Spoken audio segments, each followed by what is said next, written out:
As a father, I'm here to tell all the fathers and parents out there, you want a good child, you want a good teenager, take the friggin' phones away from them.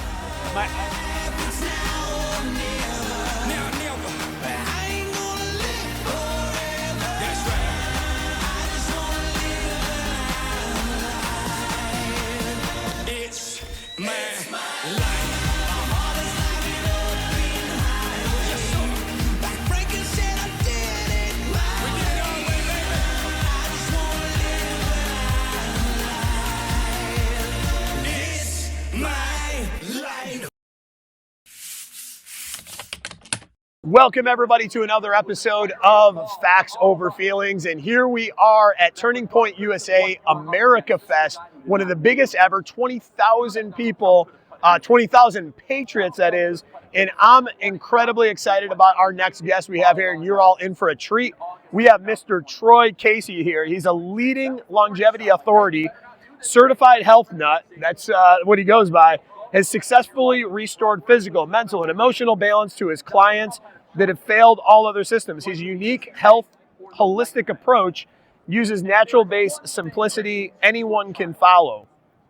And as a father coming from California and an author, I'm excited to have you on the show today. Thank you for being here. Dave, thanks so much for having absolutely. me. Pleasure to be here. And what I'd like to start off with is maybe tell everybody a little bit about your background and your American dream story, because you sure as heck have one. Yes. Well, I started out, I was in college, kind of on the slow boat to China, didn't know what I wanted to do, and I didn't have a lot of father figures in my life, and so I wasn't taken aside and really shown the way, if you will, so I kind of stumbled. I've been on my own since I was 14, and I was offered an opportunity to go into the fashion industry, modeling. I knew nothing about it, and still to this day, most people don't. That must be why you're so dapper today, right? Still, to this day, most people don't know a lot about the entertainment industry. But you peek under the covers a little bit, and what do we have? A Diddy party, right? Yep, and so, absolutely. But I thought as a young man, hey, there's some money to be made. I could, move up the charts and give it my entrepreneurial gumption and go out there and make it. And I did pretty well. I was living in Italy at the time as a Versace model, and I was bloating. I had digestive issues.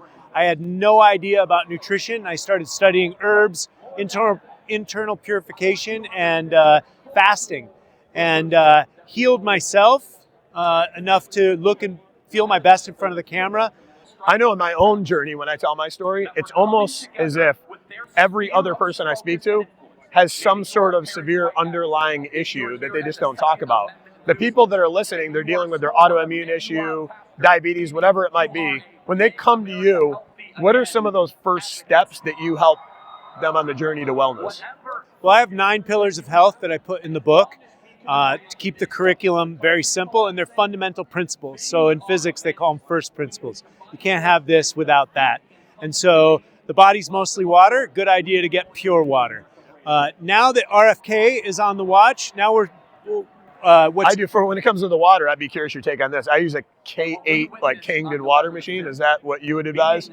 Well, there's multiple ways to structure water and purify water. And so pick your poison ultimately. But before you put it in that machine, you're going to need a triple filtration. I recommend a reverse osmosis before you electrically structure it with a Kangen machine. And so everything has application, and it really depends on how it works for your particular body. But what I tell my clients is to zero out the contaminants. Now that RFK is on the scene, he's talking about fluoride and chlorine in the water, right? This used to be a conspiracy theory 3 months ago. Came true, right? Well, I'm batting 1,000 myself on them. I mean, I've been called a conspiracy theorist for the last 20 years on social media, and now it's becoming mainstream to talk about this stuff. So the food has been poisoned, the air has been poisoned, the water's been poisoned. To understand this, and then you can navigate it. You can learn some detox tips, but the bottom line is the body is nature, so we need nature. The body is electromagnetic. We need the magnetism from the earth, and we need the electricity from the sun. And then making sure that the body's healthy enough and we don't have seed oils and other contaminants in the body that store in our epidermis, our fat structure, and get incubated by the sun and then can create some type of melanomas or any kind of skin cancer. when the body is healthy and has the proper nutrition and antioxidants, it can get tons of sun. I haven't worn sunscreen in 30 years, right? And so, and I get sun every day. I live here in the Valley of the Sun in Phoenix.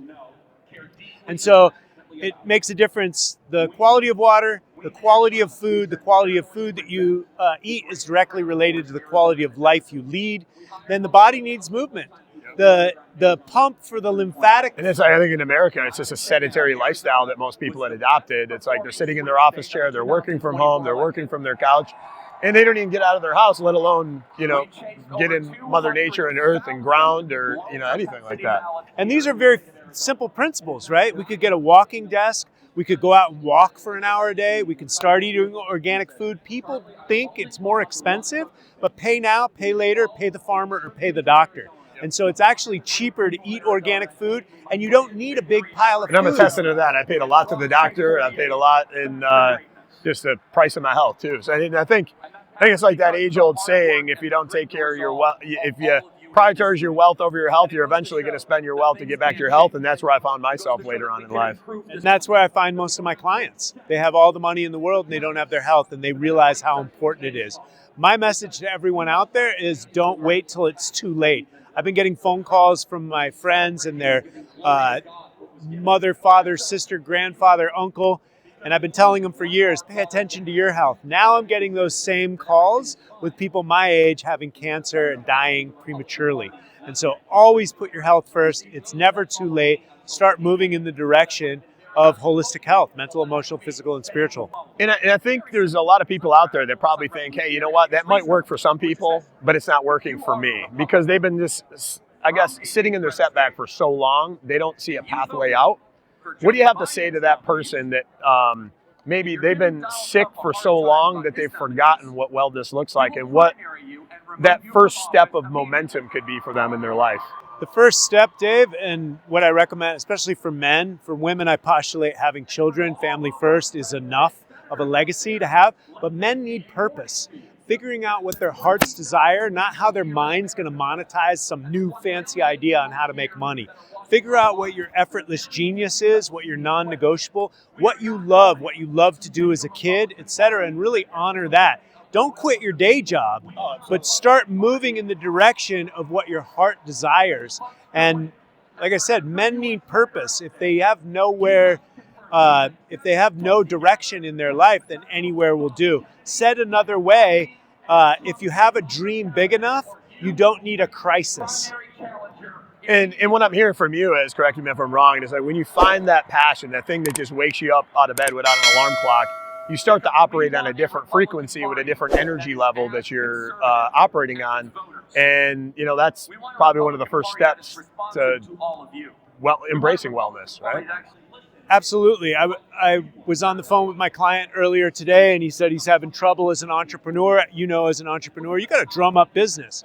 If you don't have appointments that day, you can get lackadaisical or do something else. And sometimes we need to take some time off. But I told him flat out, if you were on Joe Rogan tomorrow, how out of bed would you go immediately? And he said, yeah. And I said, well, you just need something to do each and every day for your entrepreneurial dream. And so start prioritizing, creating habits. Like going to the gym, I recommend first thing in the morning for entrepreneurs because it raises serotonin and dopamine levels. Before you get on the phone, go to the gym, raise your frequency. Going to the gym is also community. Community is essential for your overall health and longevity. And so something as simple as that, because we oftentimes tell ourselves stories and, I'm sedentary in my way.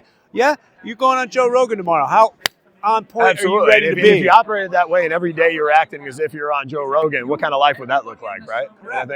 And you're just operating at a different level of energy. And it's like, and I even think that people don't realize is their thoughts, how powerful that they are, right? So I used to be a big proponent, a guy that was very, very type A, still am, but operated in a lens of stress, operated in a lens of anxiety. And it was actually one of my good friends, Carlos Reyes, there. He said to me these words, and they ring clear. It was probably about 6 years ago. He's like, Dave, that's not stress. That is an anxiety. That's pressure. And you thrive under pressure.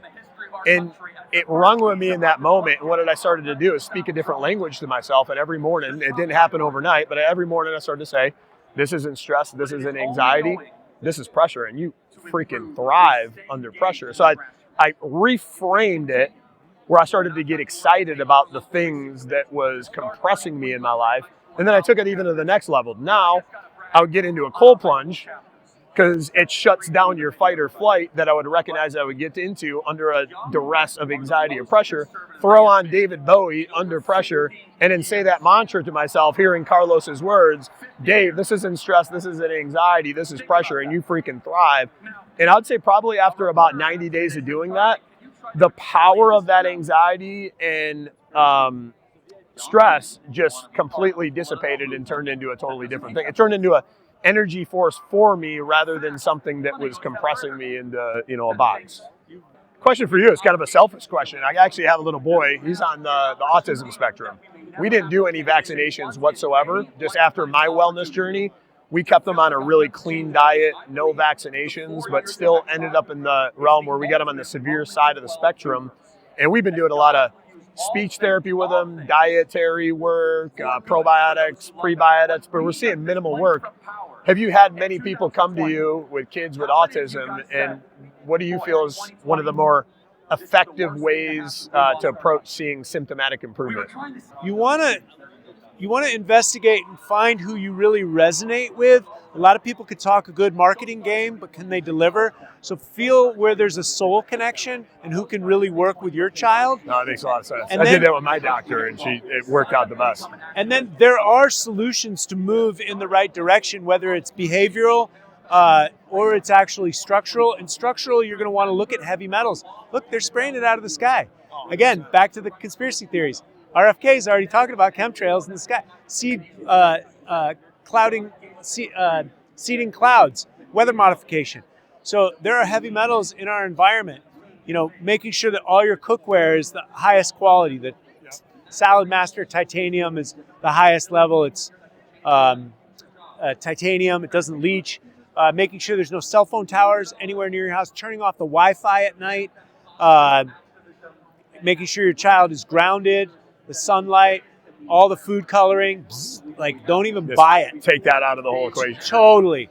And I'm a testament on the heavy metals. Keep them off the phones. Look, the phones are a big deal. As a father, I'm here to tell all the fathers and parents out there, you want a good child, you want a good teenager, take the friggin' phones away from them. I was lucky enough to send my children to Waldorf Steiner schools. They have a zero media policy, and I'm here to tell you that investment paid off dividends. I'm not 100% at 14 and 17. They have access now, but when they're in my house, I take access away. I don't want them on the screens. Pornography is there, scrolling, dopamine, plus the frequency. That's why I'm wearing these lights right now, because these fluorescent bulbs, they have frequency that affect your hormones. They're trying to weaken you and dumb you down. Where do you see some of the next evolution healthcare that's coming out there? Because after I went on my wellness journey and saw that first phase, I started investigating more. I got cold plunge tub that I do every single day. I do peptide injections that I do. Started doing stem cells therapy. What do you think in this technological era that we're going into, how far we can take healthcare? Well, I think health-wise, it's really important that as we move towards AI, it's do we want to get sucked up in a whole digital world, in a digital slavery prison? No. So we're going to have to go back to some form of analog. Body needs sunlight. Body needs magnetism from the earth. Body needs water. Body needs food. We're going to have to get back to basics. This digital age, digital craze, electromagnetic radiation and pollution is creating so much stress in the body, chronic elevated cortisol, the fight or flight response. Everybody's stressed out to the hilt. So we're going to have to lower stress levels, get back to basics. There's nothing new under the sun, Dave. Nothing. And last but not least, we ask everybody on our show, what does facts over feelings mean to you? Well, it really brings up, the bullshit that we've seen over the last few years with the transhumanism, ushering in the mass confusion, psychological warfare. Yuri Brezhnev talked about this in the 80s. This is a KGB trick, right? They confuse, they demoralize you, they confuse you. And so, you know, I don't care how you have sex or who you stick your dick in, but don't try and stick it in me or talk about that around my children. Absolutely. Go fuck yourself. I'm right there with you. I think that's the attitude that most Americans would have, and COVID would have lasted 2 weeks, not 4 years. Yeah, totally. Yeah. I'm friends with the great Ted Nugent, and I was out at his ranch a couple years ago, and that's exactly what he said, because everybody thinks, you know, Ted's just big right-wing, you know, NRA guy, and he is, but he's a really nice guy, and he's like, yeah, I don't care about your sexuality. Oh, absolutely.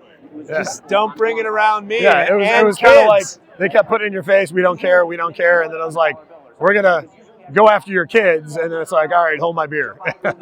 Yeah. So facts over feelings. Absolutely. No, I love it. Well, thank you so much for coming on our show. It's been an absolute pleasure, and best of luck to you. I'm going to be reading that book this week. Thank you so much. All right, appreciate you. Awesome. Thank you. Awesome.